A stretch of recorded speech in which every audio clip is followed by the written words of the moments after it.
Hello and welcome to this video on the proposal lecture. Yay, when people think proposal, they often think of this. Think of this. There it is. Yay, will you marry me? I'm making a proposal. Well, actually proposals are that, but sort of, but not really. Proposal is basically when we're not really talking about that kind of proposal. We're not talking about, getting married. Basically, it's rather proposal arguments make the case that someone should do something or should not do something. In the case of marriage, hey, you should say yes and be married to me.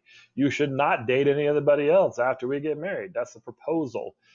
Okay, now you can have proposals for more than stuff that just marriage. In fact, you're going to be writing a proposal based on the controversial topic. You've identified a controversial topic. You've found something that'll a side that you think this would be the better way to be doing things, and now we have to make a proposal to make that happen. Yeah. So this paper and this concept is about how you do that. So let's look at more proposals. Okay. The basic format is someone should or should not do something because of something, as opposed to when you were little and you asked your mom, can I go to my friend's house? And they said, no. And you said, why? Because I'm the mom. Okay, that's not a good answer. Well, maybe it was if you're the mom. However, for your proposal paper, you want to make sure that who needs to do what or not do what to make a change in the world that you want to see happen, and the reasons why, not just because you said so. That's not a good enough answer. Okay, we need to have reasons for this change to be made, and you have to kind of show that in your paper. So someone should or should not do something because of whatever the reason is, and not just because I said so. Include a call to action. You can convince people all you want that you have, look, this is what we need to do. We need to legalize marijuana. And here are all the reasons why. Better taxes and less jail for small crimes, blah, blah, blah, blah, blah, blah, blah. Okay, and then someone who maybe not have agreed with you beforehand will say, well, maybe they make a good point. But unless they do something about it, like contact their congressperson or vote for people who believe in that, then nothing's going to change. So you need to have a call to action. By the way, I'm not necessarily advocating that we legalize marijuana. I was just using that as an example. So call to action is basically once you've convinced your reader that something needs to be done and the proposal that you have created is the right thing to do, we need them to do something about it. That's called a call to action. It creates a sense of urgency. Well, oh yeah, we should do something. Okay, well, let's get her done. Sense of urgency. It's one thing to get people to agree with you. It's something else for them to do something about it. Okay? Tell this, you can look at this in school. Students agree, yeah, I should do my work. Okay? Well, they're going to actually do their work? I don't know. That's the thing. So, call to action. Now, here's an example.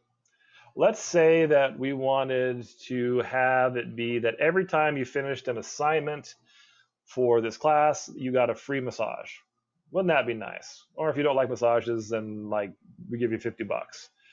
Okay, well, wow, that's a great idea. Is anyone against that? We, kind of ask everyone in this class, hey, what do you guys think? Should we, everyone's, yeah, that's a good idea. That's a good idea. Yeah, everyone should get a free massage or $50 every time they complete an assignment.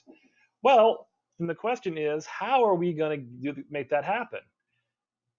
It's a good question. We don't necessarily know. Okay, is it a good idea? Yeah, but how is it going to get done? We have to then get them to do something about it. And is it really feasible? Probably not.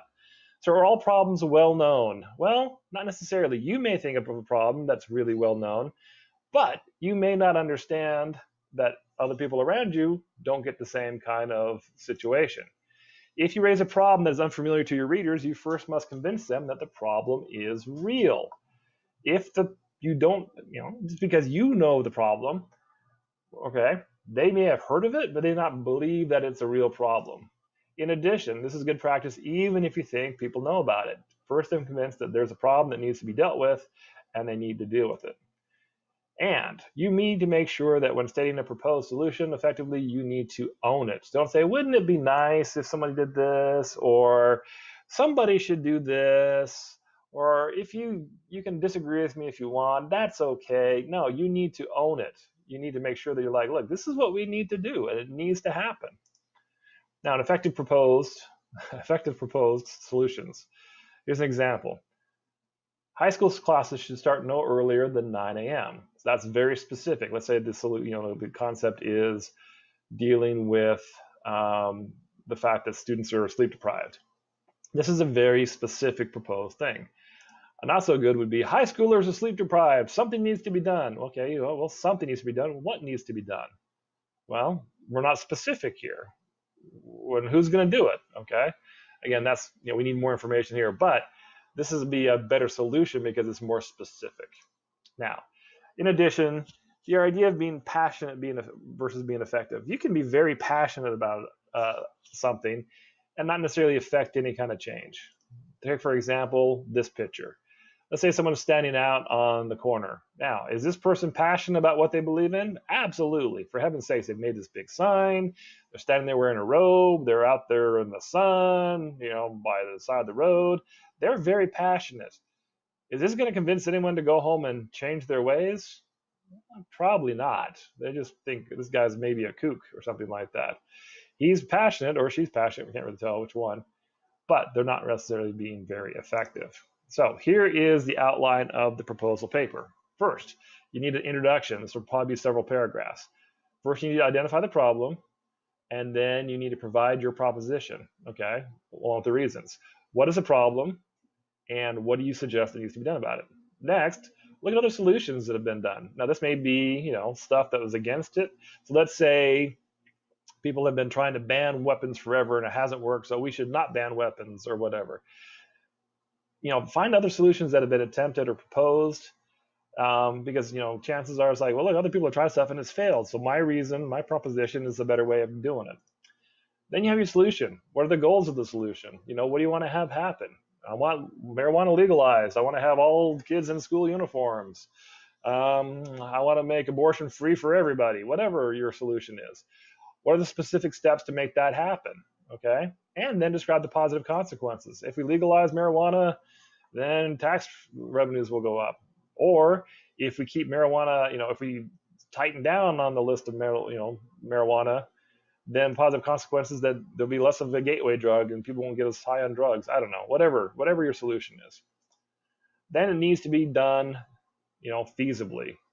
If it requires money, where is that money going to come from? Okay, who's going to pay for that massage you get after every single time you complete an assignment? Who's going to give you that $50? Where's that money going to come from? If it requires legislature, how will this happen? You need to contact a congressperson.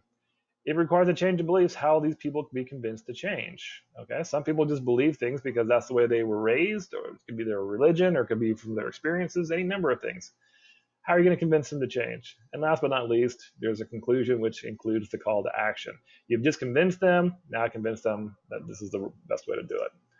Some more specifics. This paper is the big paper for the class. It is 5 to 7 pages in length. That doesn't include the title page and the reference page. Use APA format. You should be quoting sources throughout the paper. What should I be quoting? Well, remember that annotated bibliography you did where you did a bunch of research? Use that stuff. Yeah, use those sources. And again, don't overquote. You shouldn't need more than 2 quotes per paragraph. Also, quotes should not start or end a paragraph. You need to introduce who's talking and why.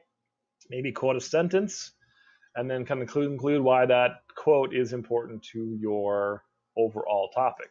Some more. You need at least 7 credible sources. Now in the annotated bibliography, you did 10 sources. You don't have to use all 10, but you do need 7. Write in third person. That means no you need to do this, or you need to do that, or I believe this, or according to me. No, it's all in third person,